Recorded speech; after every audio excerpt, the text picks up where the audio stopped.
30. He separates. He's to the 20, to the 10, to the 5. Touchdown, Florida State. Warwick got up third down. Winky looking Winky. Wants to throw the knockout punch to Warwick. Warwick open. Touchdown. He did a touchdown. He did catch it. Touchdown, Florida State.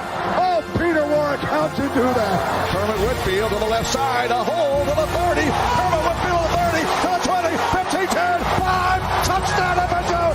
Kermit Whitfield. A 100-yard touchdown. Here's the snap. Winston rolling right. Throws the pass on the other. It's caught. It's caught. It's caught. Touchdown, FSU. Kelvin Benjamin. We're doing it for everybody. We're doing it big all over the country, all over the world. And I'm proud. I'm proud to say I'm a Florida State Seminole. This is the Garnet and Old Podcast with your hosts, Ryan Eastman and Vince Ciccarelli.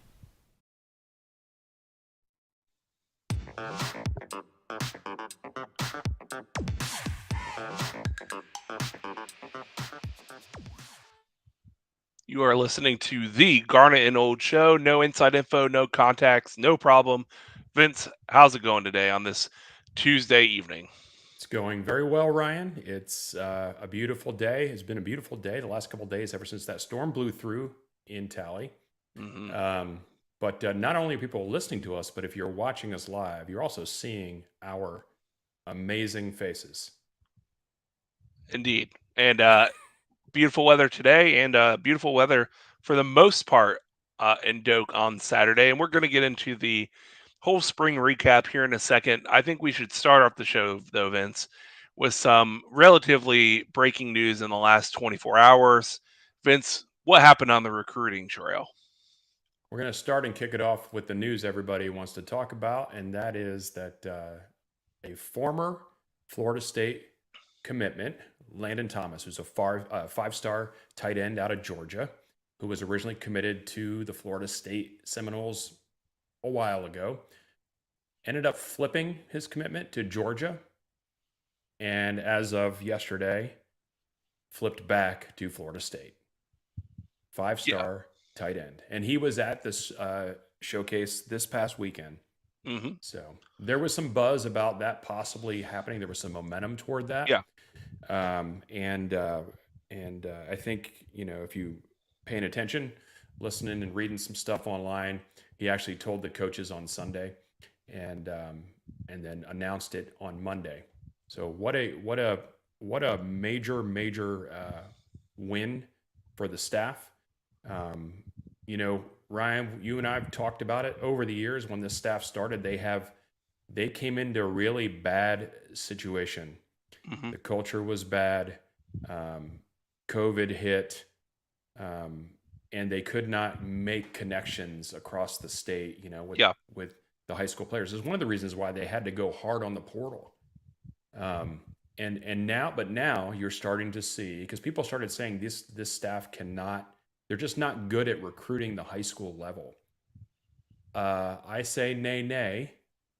It's looking like, at the very least, they are a group to be tangled with when it comes to the high school recruiting, whether it's in Florida, Georgia, wherever.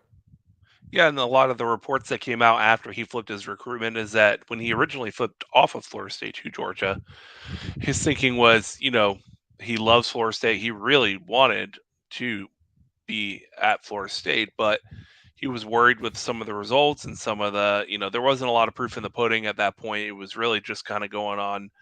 He liked Norvell. He liked the staff. He felt comfortable. He loves Florida State, but Georgia, known commodity, obviously in the last couple years. And so he flipped, but then, last year happens. Last year is a fact now on the books that himself and a bunch of other five stars now can look at it and say, okay, I like Mike Norvell. I like the program, and they have results to prove it that show that they are climbing towards their eventual goal of being a Georgia type program again. So we also have, I'm not going to go into a bunch of the names, but we do have, I think, two more crystal ball picks that have been put in 247 for Florida State, and both of them are top 100 players. One of them is in the top 10 in Right. their 247 rankings. So there's one offensive tackle and there's one corner defensive back, and both of them are 5 stars. Now, Vince, right now we are ranked number 5 in the recruiting team rankings for 2024. Hypothetically, if those crystal balls do materialize here in the next few weeks, we could be looking at a top 2 class, maybe even number 1 for at least the time being, which is exciting. Yeah, you never count your chickens until they hatch, and it's a little bit of time here before the early signing period in December. But I'll take it because a lot of times, in the old days, the signing day wasn't until February, so you had to.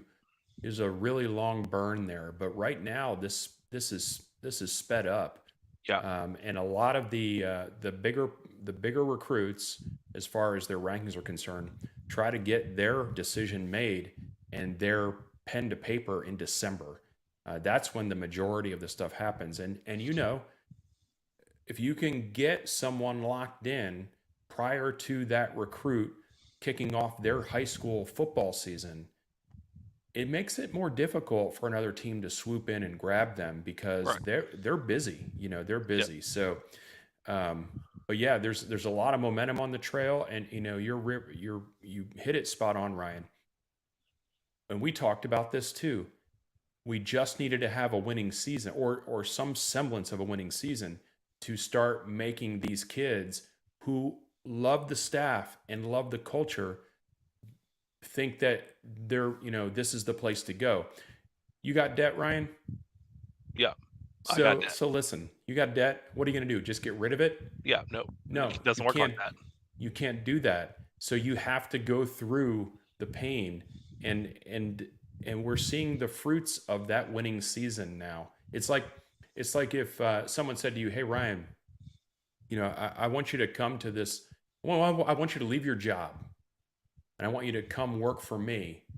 And we really haven't had a profitable year in 13 years, and really we got a bunch of C-level players here.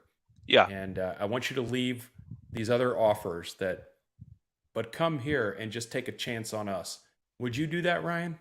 No, and I actually have a history of not doing that. So Right. it's one of those things. You can use the startup analogy too. A startup reaches out to you, and even if you dig their energy, you dig the vibe of what they're putting out there and what their goals are, you know, you might be more willing to go with the surefire name that's been around for a while, that's successful and has been successful. But let's say you go to that place, and then or at least say you're gonna take that offer, and then a year later, that startup now, man, they've just gone to the moon, and they're looking like they might even go higher. Now you want to get on the exciting train. It's more exciting to be on the. All these players are looking at. We could be the group of people that are looked at as bringing the program back to Correct. national championship level, not just 10-win level. And that's exciting. And sometimes for some players, even more exciting than I'll be just another player going to another playoff game because they're just used to it. Like Alabama players, you just have to assume you're going to be in the top 4. I mean, it's Right. cool, but you're not, some kind of program changing difference maker. Here, you still Sure. can be. So they want to get in while the iron's hot. And I think before we get into the, details on the spring game, it makes sense that if you were at the spring game, there was a lot of throws and a lot of showcasing tight end routes. And that makes sense now that you had the 5-star tight end in town. And we weren't even throwing the necessary to our best tight ends consistently. It was just a healthy spattering, showing this offense focuses on tight ends. Yeah, and you hit on it there. It wasn't necessarily the tight ends that have been getting all the pub because of the transfer portal. Jaheim Bell, Kyle Morlock, like they were in the game and they got a couple throws their way and everything. But really, it was Preston Daniel, right? Yeah. That made the biggest plays, and that's a development thing, right? Here's a guy that that you can see his progression over the years that he's been here, and he makes some splash plays in the spring game in front of Landon Thomas, and Yep. so yeah, I mean that's that's what we've been hoping for. We've been hoping for a spark to ignite, and we're seeing it happen now. And some more recruiting as well. I mean, landed a couple other commitments in the past week or so. Four-star wide receiver and a four-star athlete who also plays baseball, who'll be playing on the baseball team as well. So, I mean, recruiting is just going very well right now. Yeah. Folks, we're not going to get everybody. And we'll lose some people too. We just aren't. And we are going to lose some people Brandon too. Gant entered the transfer portal today. Right. And that's just the way the game is played. You can't get so tied into a particular player. It's like players are going to come and go. You're right. Brandon Gant. And Tavius Woody announced today that he's going into the portal. So, we've got Antavius Woody, Brendan Gant, Derek McClendon, Sam McCall, Trayshawn Ward. I think those are the only ones that I know of, or was there more? But rest assured that we're also looking in the transfer portal for. Yeah, so it's a game now. It's almost like a exchange, like you're going to a meet and greet where you all have like a baseball cards and you want this baseball card and you give them that one. It's no longer this thing like where you're the butt of the joke and everyone, unless your team really is struggling in general. But if you're a decent team in the Power Five, you're going to gain and lose. It's just about gaining and losing and trying to replace them with the right pieces, not just a piece. Correct. And hopefully you're making an improvement there. If we're going to trade baseball cards, I'm going to offer you, Ryan Sandberg and, Mickey Morandini for a Mike Schmidt, right? We're trying to trade. Not doing it. Well, you have to do that because those are the cards we have. But it's exciting, and the portal makes it interesting all year long, right? So the second portal window opened up this past week, and now you're starting to see, after a lot of team spring games, more of the writing is on the wall for some of the players, and like maybe they're not going to have the playing time that they hoped that they would get, and now you're seeing them kind of dip their toe in the portal water. And let's not beat around the bush too much longer. I think spring game talk. I think it's time. Yeah. I can tell you it was a great day. I mean, some exciting announcements, and we'll talk about that here in a second for FSU as a whole. But kind of what you expected. If you're a good program, some of the names that are not going to be on this list we're going to go through. It's not because they were hurt, not because they had academic issues, just because, you don't need Johnny Wilson to prove what he's got in the spring game. A lot of the starting players, limited reps. Let's keep them healthy. A bunch of the running backs that did play had no contact jerseys on. So I think that's the sign of a healthy team. Whereas 2 years ago, it was like, everyone's playing every snap because God, we need to get better as quick as possible. Right. We need to know who's not going to melt when the lights come on. Yeah. And so, Jordan Travis, had a few drives, but they weren't focusing too much on him. There was a lot of running plays when he was in. Although one of his passes, one of the players we're going to focus on as having a pretty good day is Kalen DeLoach, right? Number 4. So when Jordan Travis, he did throw it behind. I rewatched the spring showcase. It was he threw it behind his intended receiver, but Kalen DeLoach still had to make a dive on the ball to get in front of it and return it all the way for a touchdown. And then, but a few minutes later, Rodney Hill fumbles the ball. And by the way, DeLoach was involved in not only the stripping of the ball on the play, but then getting up and recovering it and running it back for what would be in a real game a touchdown. I don't think the Jordan Travis pick would have been a pick 6. A lot of players just kind of let him run free, but the scoop and score 100% would have been a touchdown. So what a great sign to see Kalen DeLoach kind of stepping up into that leadership role, right? Yeah, and you look at the linebacker room in general. I think when if we went back and listened to our shows over the last year or so, we would always bring up the linebacking group as being one that was a little sketchy, right? And we still need some depth. There's no doubt about it. But from a performance level, our starters are Tatum Bethune didn't even play, right? So Deloach, Bethune, and Lundy, that's a pretty good starting group right there. Yep. If you're going to have 3 on, and then the fact that Brendan Gant goes into the transfer portal, tells me something without telling me anything. Yes, it does. Right. Yeah. That there are people in that room that have surpassed him in terms of, getting on the field. Mm-hmm. So it's just refreshing to see that group turn around. It really is. On the flip side, as far as offense goes, because Johnny Wilson not playing, Michael Pittman, obviously with his issues going on, so you had injury issues. Yeah, injury issues. Yeah. And what's his name? Still out from his accident. Still playing limited reps. Help me out, Vince. Winston Wright. But who was on the field for a majority of the game was Kentron. Big old Kentron. If you were in the stadium, there was probably only one play in the game that took your breath away, and that was Kentron's one-handed grab with coverage all over his back. Beautiful throw too. Yeah, that's something we talk about Kentron. That's something you used to see from Megatron on Sunday. I mean, that screams NFL catch, right? That's a big time, big body, big NFL catch, and then he caught a touchdown that was beautifully thrown right over the shoulder. So he had a really, really good day.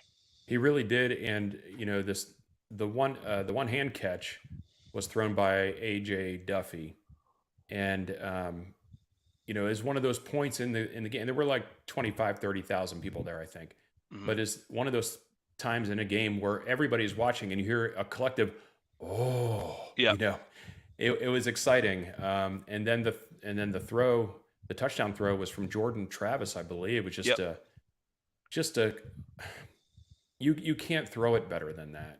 So, while Jordan Travis isn't, we're so used to the past spring games being like everybody talking about Jordan Travis did this, Jordan Travis did that. And now when we don't have to have that anymore, because like, what happened to Jordan Travis? Well, he didn't have to do anything. He didn't have to do anything, but I will say the things he did were impressive. Yeah. But he didn't have to be the star of the show. Yeah, he used to scramble on almost every play, and you'd see these dance around and he throws it and connects. Now, most of his throws were in rhythm, drop back passes like you would see in a competent offensive line protected team. And that's with someone like a standout like Jared Verse. I mean, Jared Verse, would you say, Vince, over half the snaps that Jared Verse was on the field, he was in the backfield close to making a play? Yeah, it's tricky, right? Because, I went into it saying I wanted to watch the Lions play, right? Not the Lions. Nobody wants to watch the Lions play. Yeah. The Lions play. And but it was hard because they were mixing and matching so much. Mm-hmm. It's tough to know who was in. Yeah. We're too far away. I don't have binoculars where I'm looking at the numbers. So it's tough to know. He's going to be a problem. He just is. He's going to be a problem for the majority of the teams we play. He'll be a problem for all the teams we play, but he'll be a problem for the majority of the teams we play for the entire game. Yeah. And our lines are no different, right? So he's going to be a problem. And Patrick Payton as well. Yeah. Had a really good day. Well, there was times, Vince, that I actually talked to you in the game where, because Jordan Travis, no contact jersey, so if they even touch him, the play's dead, and they were told not to hit the quarterbacks. But there's two passes that Jordan Travis was in the pocket and had the ball just in his two hands and stance, that Jared Verse touched him and the play was dead. But had that been a live actual play in a real college football game, he would have either gotten just absolutely murdered or would have had the ball stripped, while he was about to throw the ball. And that sounds amazing when he gets to do that to other people. Right. Or Jordan would have not sat in there knowing that it was contact and been gone. Yeah. So I mean, the possibilities there are choose your own adventure. But Jared Verse was impressive. Patrick Payton was impressive. Rodney Hill, as far as running backs are concerned. Yeah. Toafili had a green jersey on. Trey Benson had a green jersey on. So, they were no contact, no tackling, no tackling. Yeah. Rodney Hill had a great day. Brock Glenn had his first, even though it's not a real gain, had his first, big touchdown. Looked pretty cool and collected in the pocket, despite a lot of people don't realize this. When Brock Glenn was first put in the spring showcase, it was a mix and match of the second and third team offensive line and receivers versus the starting defense. The Burpees, right. And poor sweet man. Yeah. You could be at prom right now. Instead, you're watching Jared Verse, cross your face. Yeah. So. And all I can say is good luck to probably at least half our schedule who's a mediocre ACC team when they see Jared Verse sprinting off that line, because he'll be a problem for a lot of teams, but he will be a difference maker on every play against a lot of the also-rans of the ACC. Yeah, because you got to account for him, and you got to account for him in a big way, which means when you have to quote unquote account for someone, that means you're having to do a little bit over and above what you normally would do for someone of equal talent across the line. So when you have to do that, that means that you are taking some defenses away from this other area, whereby, Fabian Lovett, Darrell Jackson, all the other guys are having an easier time of it. So that's the beauty of being so deep and so talented across the line is, if they've got one guy stymied, the only way they're doing that is by freeing up another guy. Yeah. So, listen, I think that's about it from the player side of it. I mean, it was a good day overall. We weren't running out a new offensive coordinator like we've had in the past. We're not seeing something for the first time. So it's exactly what you would expect to see. What we didn't expect to see, which there was zero announcement pregame for, was what would happen at the halftime point, which was the glorious, glorious return of what most consider, with a few differences, to be the 2013 and before that jerseys coming back, where we have the classic, the beautiful garnet color that's not purple, with white letters and gold trim, and the return of I would say a normal and actually Florida State looking numbers and the trim on the jerseys. What did you think about them when you saw them for the first time? I mean, they were, unless you're up close, they look like 2013, right? And before. If you're up close, you notice that the trim around the neckline and on the sleeves is the tribal pattern, which I love the tribal pattern, right? Yeah. I had no problem with it. I thought it was very cool, and it was appropriate. But what it didn't need to be was the whole sleeve. Yeah. Right. It didn't need to be that. It needed to be more understated, which is what that is. And having, I didn't really think about it too much, but having the numbers on the sleeves rather than on the shoulders is actually to me, it's a better look. Yeah. Having the numbers on the sleeves themselves. And yeah, I mean, the garnet color just, a lot of people complained about it. I was more of the opinion of, what are we going to do? But now if you see them side by side, it's more the true garnet. There's a big difference.